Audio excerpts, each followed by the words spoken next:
know some quality people in special operations. I know some quality people throughout that institution, but there are elements of it that are very much in cahoots with whatever is happening out there as far as organized crime. And if people doubt that, and they can look up the Mexican version of WikiLeaks, which is the Guacamaya leaks. And in that, it's all government Sedena documentation directly from the Mexican army, where they state, well, in this area, military region, we favor this cartel. In this region over here, we favor that one. This governor here favors this cartel, so let's not mess with him. Let's go over here. So it's an open secret. People can doubt everything they want, but the information is out there if people want to look for it.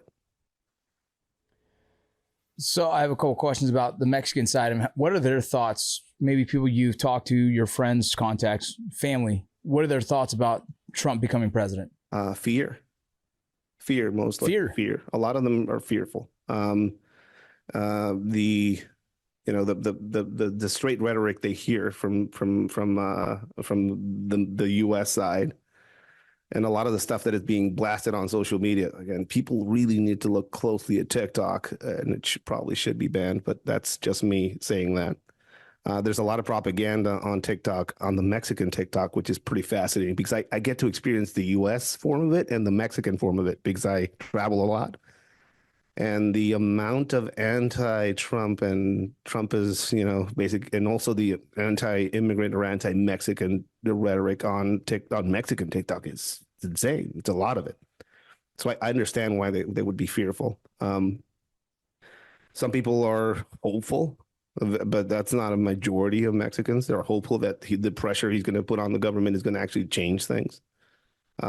There's a veil across people's faces right now because people need to realize that Mexico currently is basically one single party ruling all. And that single party touts itself as being different than the past parties. They're Morena. They're the transformation of Mexico and all of this.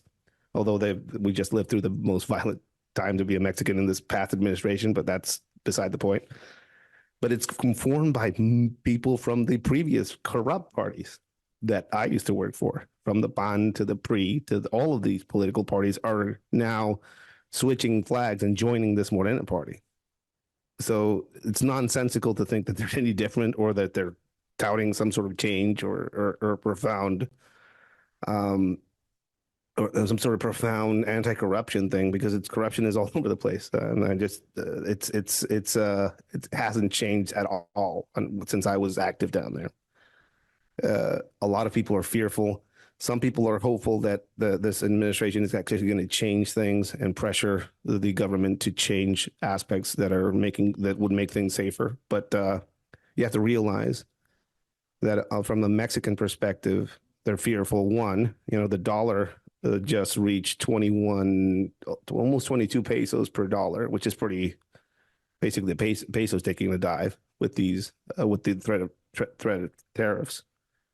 And also, there's a bunch of border towns where people basically, it's a symbiotic relationship between Mexico and the United States. And, people are fearful that their documentation is going to be taken away, or their visas are going to be canceled, or their passports are going to be ripped apart by Border Patrol agents with this new kind of feeling of anti-Mexican or emboldenment to be able to work against some of the Mexicans crossing that border.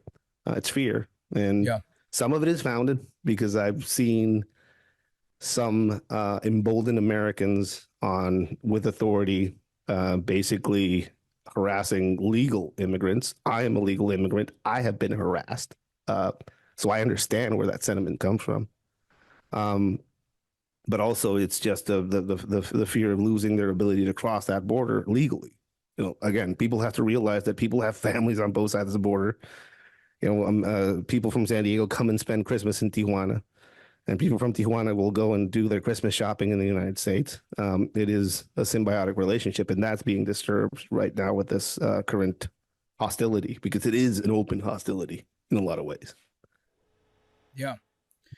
I know the administration talks about the ICE raids are targeted focused raids on individuals who have come in the country illegally, but have also committed a crime.